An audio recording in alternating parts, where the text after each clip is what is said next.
ఆంధ్రప్రదేశ్ రాష్ట్రంలో ఆ రోజు సమైక్య ఆంధ్రప్రదేశ్లో కానీ ఇప్పుడు నవ్యాంధ్రప్రదేశ్లో కానీ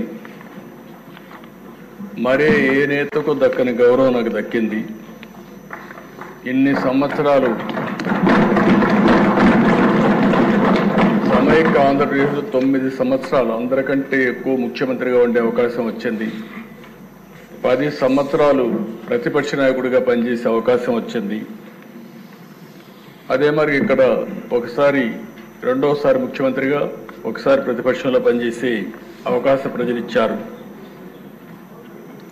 అదే ఇంకొక విధంగా దిశ అనునిత్యం కష్టపడి పనిచేయడం, నిజాయితీగా ఉండడం, అనుక్షణం ప్రజలు వాళ్ళ బిడ్డల సంక్షేమమే ధ్యేయంగా పనిచేస్తూ వచ్చాను. అందుకే 4 దశాబ్దాలుగా ప్రజలు ఆదరించారు. వాళ్లకు నా జీవితాంతం కూడా రుణపడి ఉంటానని చెప్పి మరొక్కసారి ప్రజలందరికీ విజ్ఞప్తి చేస్తున్నాను.